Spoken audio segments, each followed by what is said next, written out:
And I already have this dialog box open, but all I did was I went under the edit menu way down at the bottom where it gives you the option of editing either keyboard shortcuts or menus, and it actually opens the same dialog box no matter which one you choose, so it doesn't really matter. But just want to point out to you, you may already be aware of the fact this has been around for a little while, the ability to edit your own keyboard shortcuts. And all you have to do is decide what it is you want to either access the application menus themselves, in other words, file, edit, and so on, the palette menus, or even tools themselves. But here's a perfect example of the situation you might find yourself in. If you look down here under the File menu, one of the options, of course, is the different commands for print. Well, as of the last couple of versions of Photoshop, I gotta honestly say I use print with preview almost every time. Rarely do I ever just use print, but yet the print command still has the, what shall we call it, traditional shortcut of Command or Control P. So I'm just going to go into this one and say I would like that to be Command or Control P. Now it says it's already in use. It will be removed from file print if accepted. Well, that's fine because really I'm not going to use the print command anymore. So this is the decision you'll have to make. I'm not necessarily advocating you should go out and do this. What I am saying is if you think that might be useful, you certainly can make that decision. Just recognize that you are overriding a traditional one.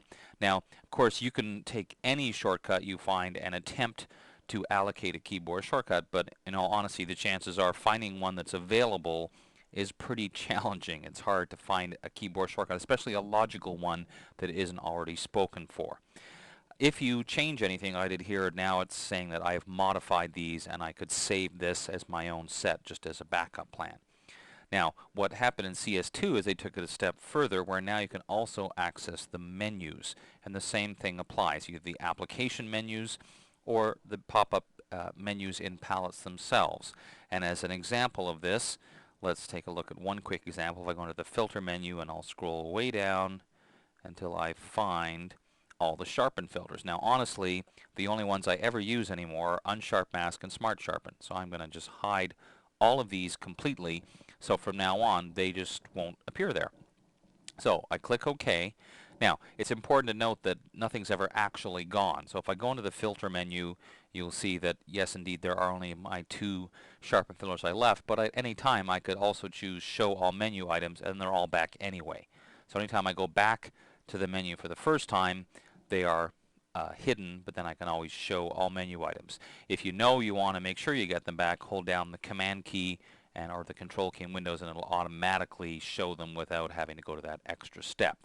Now, just to finalize this, if you have made a bunch of keyboard shortcuts and made a bunch of customized menus, one of the options that you now have available to you is saving a workspace. In the past, the workspace literally just meant the position of your palettes, and it still does, but it also now includes the ability to include keyboard shortcuts and menus.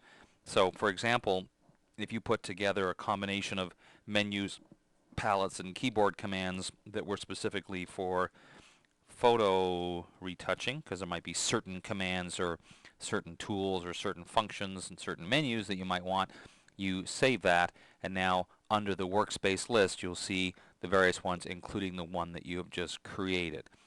Now, just as an example, the other thing you can do, which I didn't mention, I'll just show you one that was kind of a cool idea that Adobe put built in to CS2, is a command that says what's new in CS2, and they've taken advantage of another menu option, which is color coding.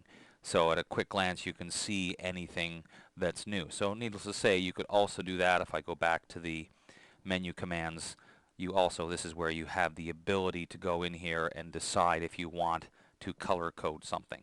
Anyway, so that just gives you an idea, but it's really nice how you can customize your own version of Photoshop, knowing you can always get back to the original because you always have the ability to go back to the defaults if you like. So go ahead and start changing your menus and shortcuts. Just remember to always have that default to go back to. I'm Dave Cross, enjoying the lovely weather. We'll see you next time. Bye.